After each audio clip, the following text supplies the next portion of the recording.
Hello students, you all are welcome in my second video lecture of Engineering Mathematics 1। हमने आपको पिछले video lecture में बताया था कि हम AKTU से संबंधित इंजीनियरिंग मैथमेटिक्स 1 के सिलेबस को हम लोग पढ़ रहे हैं, जिसमें कि हमने फर्स्ट यूनिट का पहला टॉपिक स्टार्ट किया था और वो था, आपको याद होगा, हमारे पिछले लेक्चर 1 को आप जब देखेंगे तो आपको उससे क्लियर हो जाएगा।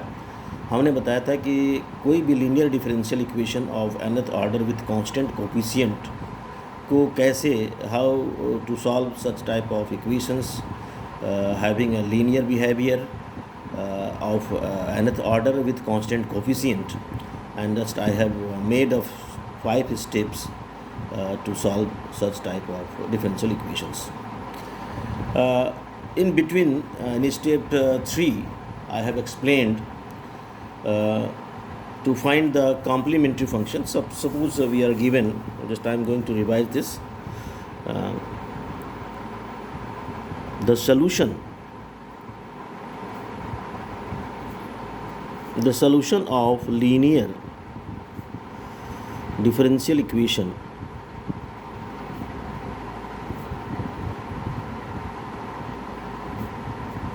of nth order with constant coefficient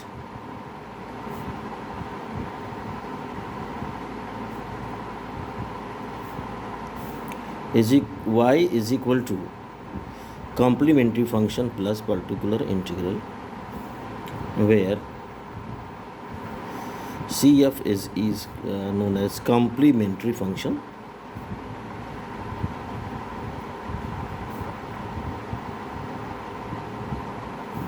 and PI is a particular integral.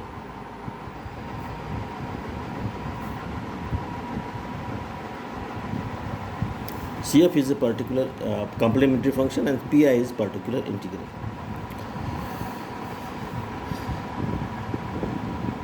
To find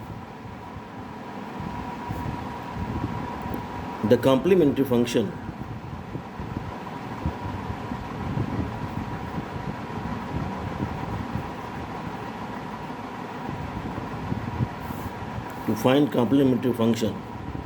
CF,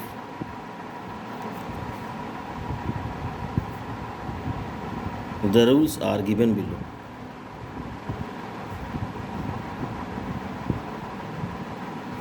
उसके रूल्स जो हैं वो आपको दिए जा रहे हैं। हम बताने जा रहे हैं कि किस तरह से हम किसी भी डिफरेंशियल इक्वेशन का हम कॉम्प्लीमेंट्री फंक्शन निकालेंगे।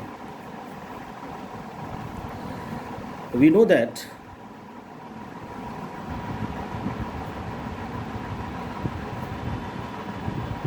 that complementary function CF depends on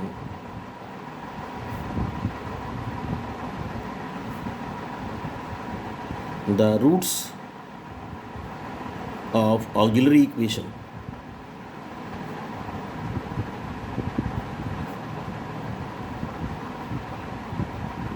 You know that the complementary function depends on the roots of auxiliary equation.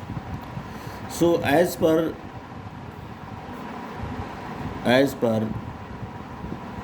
roots,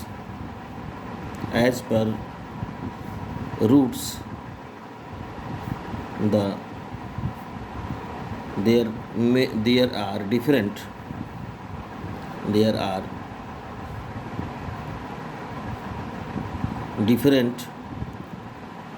way to find complementary function. अब जो भी आपके ये रूट्स के ऊपर डिपेंड करता है, तो रूट्स अगर किसी भी इक्वेशन के रूट्स जो होते हैं वो रियल भी हो सकते हैं, डिस्टिंक्ट भी हो सकते हैं, इमेजिनरी भी हो सकते हैं, वो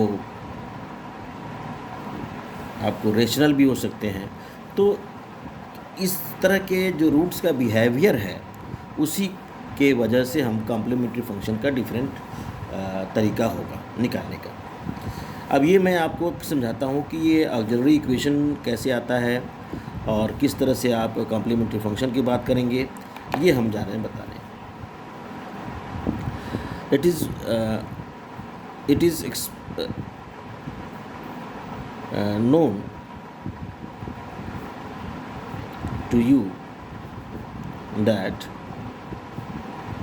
a differential equation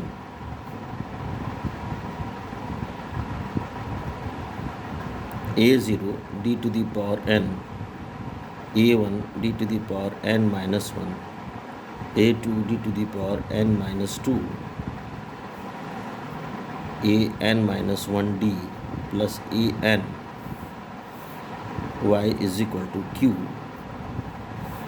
is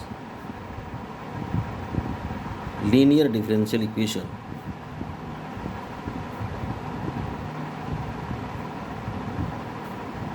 of nth order with constant coefficients a0, a1, a2, an minus 1, an. To find complementary function, we consider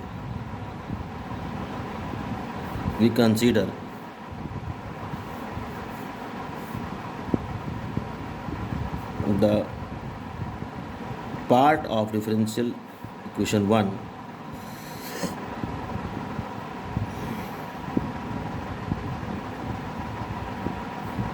given below 1 given by part of differential equation 1. To find the complementary function, we consider the part of differential equation 1 given by, अब ये आपको क्या करते हैं, यहाँ पर q को 0 ले लेते हैं, ये हो जाएगा a0 d to the power n, a1 d to the power n minus 1, a2 d to the power n minus 2, और यहाँ पर हो जाएगा an minus 1 d plus an y is equal to 0.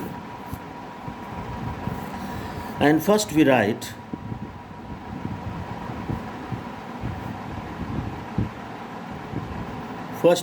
auxiliary equation.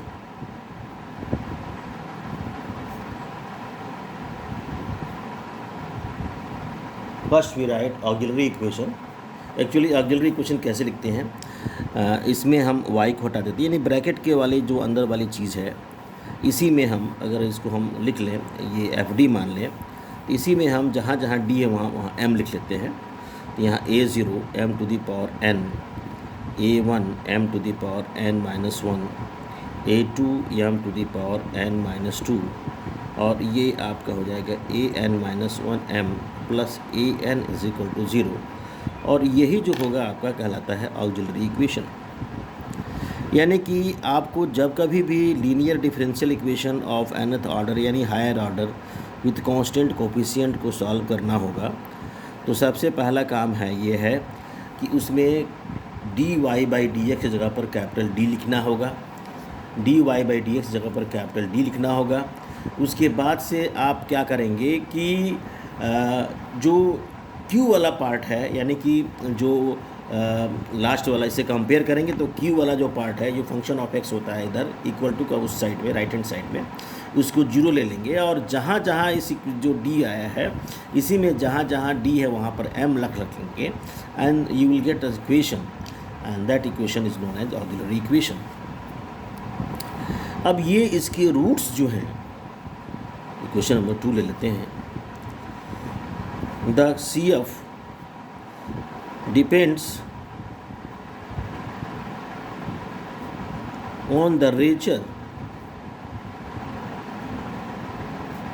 nature of roots of auxiliary equation 2. तो the rules is rule number 1. जो पहला rule है वो ये है कि if the roots of equation equation 2, that is auxiliary equation. Auxiliary equation are real and distinct.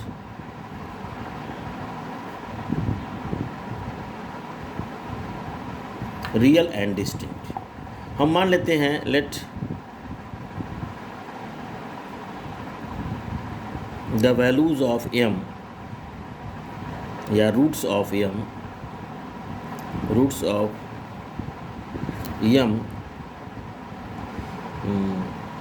from equation 2 are, मान लीजिए m1 हो गया, m2 हो गया, m3 हो गया, mn हो गया, all are real and distinct. Then तब कॉम्प्लीमेंट्री फंक्शन का तरीका होता है, आपका CF को लिखा जाता है C1 e to the power m1x plus C2 e to the power m2x plus C3 e to the power m3x plus dash dash Cn e to the power of mnx. So this is the way to find the auxiliary equation when the roots of auxiliary equation are real and distinct. अब इस पर आधारित मैं आपको यहीं पर एक question कराता हूँ तो शायद आपको और क्लियर हो जाए। रूल नंबर 1 से संबंधित, for example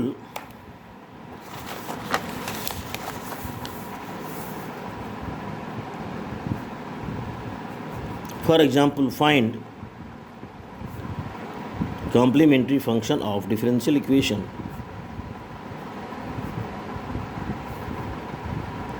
d2y upon dx square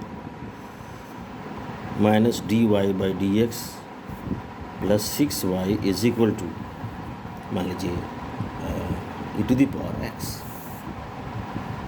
मान लीजिए इसका निकालना होता है। तो इसके लिए हम करेंगे क्या, इसके सोल्यूशन में हम क्या करेंगे, we write capital D for d by dx and we get, ये मिलेगा d square minus d plus 6 y is equals e to the power x. So you first write here to find complementary function, to find CF we consider d square minus d plus 6 y is equal to 0 and we write auxiliary equation. और हम auxiliary equation लिखेंगे, वो आपको D की जगह ऐसे भी लिख सकते थे, वगैरह डी की जगह पर हम लिख देंगे हम m square minus m plus 6 is equal to 0। इसको फैक्टराइज किया जाए तो m square minus 3m plus 2m लिखने से होगा, उसको माइनस ले लीजिए एग्जाम्पल, माइनस 6 करते हैं तो माइनस 3m और plus 2m minus 6 is equal to 0। तो यहाँ से हम m बाहर निकालेंगे तो m माइनस 3 और यहाँ से 2 बाहर निकालेंगे तो m minus 3 is equal to 0 and here is m minus 3 और m plus 2 is equal to 0। This implies the value of m is equal to 3 and minus 2. So the complementary function is equal to c1 e to the power minus 2x और c2 e to the power 3x. तो in this way, इसी तरह से हम किसी भी differential equation का ये आपका क्यों हो रहा है ऐसा, क्योंकि ये रियल है एंड डिस्टिंक्ट है, रियल है और डिस्टिंक्ट है, इसी वजह से ये हम आपको लिखते हैं। अब आइए, आपको जो पहला रूल बताया था कि रूट्स ऑफ इक्वेशन 2 यानी auxiliary equation are real and distinct. अब हमारे पास रूल नंबर 2 है, if some of the roots of auxiliary equation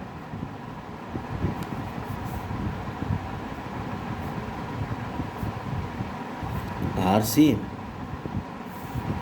that is मान लेते हैं M1 और M2 दोनों सेम है, M3 is different, M4 is different and Mn is different. Here two roots M1 and M2 are same. Then complementary function root still between दो हमारे पास दो root same हो जाते हैं, उसके लिए हम लोग जब दोनों रूट सेम हो जाते हैं M1 और M2 जब सेम हो जाते हैं तो हम लिखते हैं आपका C1 प्लस C2x। अब चूँकि M1 M2 सेम है तो यहाँ पर हम Mx लिख देते हैं and both equal to M। और आपका जो M3 अलग है, M4 अलग है, M5 अलग है, M6 अलग है, तो यहाँ लिखेंगे C3 e to the power M3x, C4 e to the power M4x and so on Cn e to the power Mnx। इस तरह से हम लोग कर लेंगे। तो अगर इस केस मान लीजिए तो हमने पहले लिया कि टू रूट सेम हो गए। दूसरा है कि if three roots of auxiliary equation are same,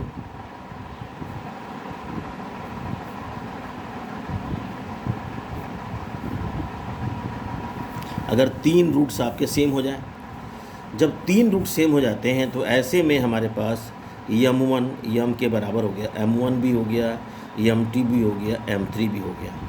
तो ऐसे में जो कॉम्प्लीमेंट्री फंक्शन होता है वो C1 plus C2x plus C3x square और e to the power of Mx होगा। इसी तरह से जब एंड सो ऑन, और इसी तरह से हम आगे जब चार रूट्स हो जाएंगे सेम तो ऐसे में C1 plus C2x plus C3x square plus C4x cube e to the power Mx and so on. और इसी तरह से हम लोग आगे बढ़ते हैं। ये मैंने आपको रूल नंबर 2 बताया कि how to write the auxiliary equation when sum of the roots of auxiliary equations are same और equal. Now come to the rule number 3। तीसरा रूल ये आता है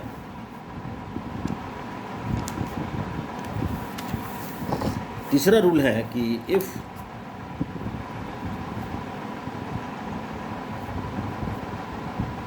सम of the roots of auxiliary equation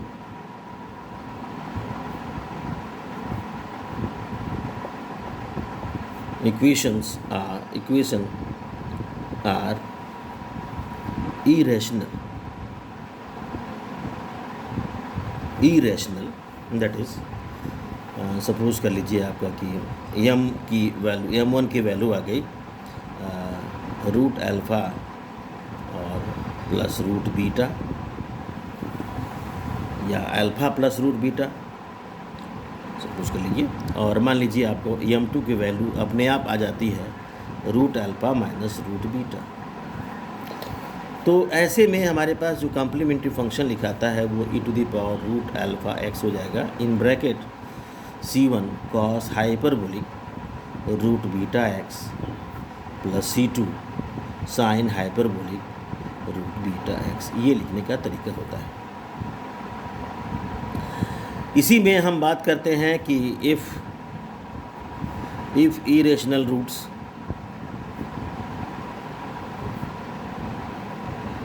are repeated हो जाए, यानी M1 भी आपका root alpha plus root beta हो जाए और M2 भी हो जाए, M3 जो है आपका root alpha minus root beta हो जाए और ये M4 भी हो जाए। तो ऐसे में हमारे पास जो कॉम्प्लीमेंट्री फंक्शन लिखने का जो तरीका होता है, कॉम्प्लीमेंट्री फंक्शन लिखने का तरीका जो होता है वो e to the power root alpha x तो वैसे ही रहेगा, यहाँ आ जाएगा C1 plus C2x cos root hyperbolic root beta x plus C3 plus C4x और sine hyperbolic root beta x. ये आपको लिखने का तरीका होता है कॉम्प्लीमेंट्री फंक्शन। तो these are the way by means of which we can write a complementary function of a given differential equation which is a differential and linear differential equation of nth order with constant coefficients। इसी तरह की बात आती है, अब आपको इससे आगे बढ़ लेंगे। अगर मान लें दो रूट्स आपके, इफ रूट्स यहाँ पर लिख देना है कि भाई if rational roots are repeated, 2 बार हो गया। इस तरह से अगर 3-4 बार रिपीट करता है तो इस तरह से हम आगे बढ़ेंगे। Now come to the rule number 4। If sum of the roots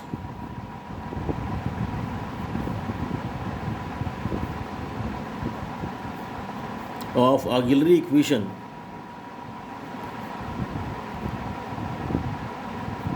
are imaginary, that is मान लीजिए m1 की वैल्यू आ जाती है अल्फ़ा प्लस आई बीटा, तो अपने आप ही m2 की वैल्यू आ जाएगी अल्फ़ा माइनस आई बीटा। तो ऐसे में जो कॉम्प्लीमेंट्री फंक्शन लिखाता है वो हो जाता है e⁴ alpha x in bracket c1 cos beta x plus c2 sine beta x. If imaginary roots are repeated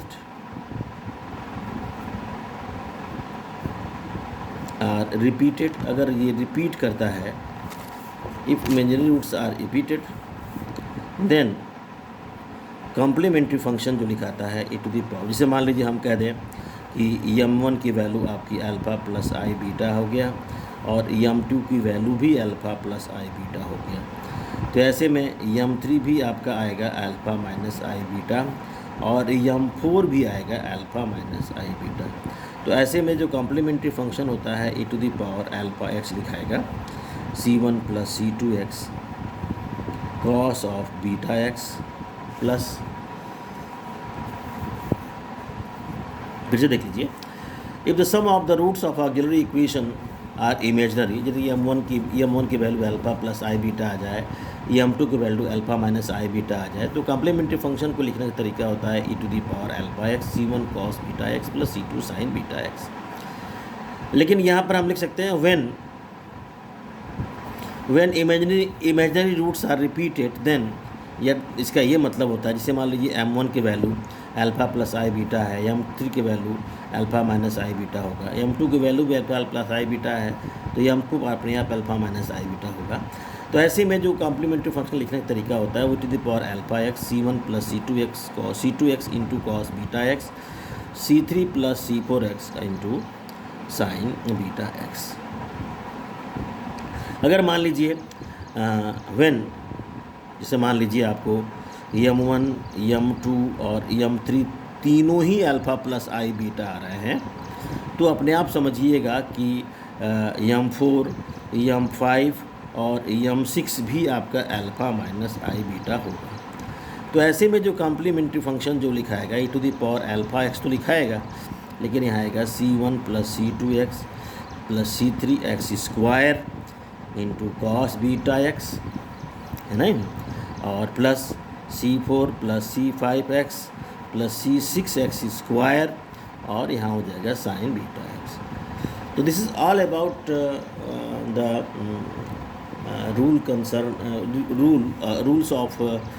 rules to find the complementary function of a linear differential equation with constant coefficients।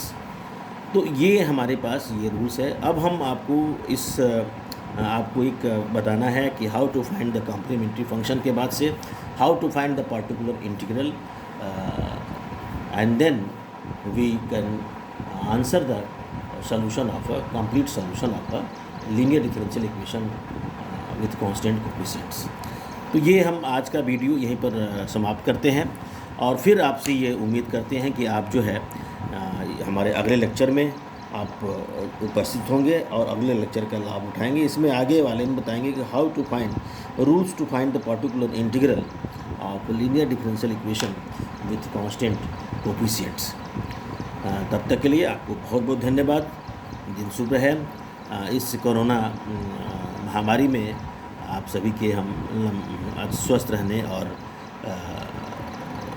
सभी को घर पर रहने के लिए और इस घोर पैंडेमिक में हम आपसे रिक्वेस्ट करते हैं कि आप अपनी पढ़ाई को जारी रखते हुए अपने आप को ध्यान देंगे, अपने स्वास्थ्य को ध्यान देते हुए आप रहेंगे। बहुत बहुत धन्यवाद। Thank you. We will meet in the next video lecture. Thank you.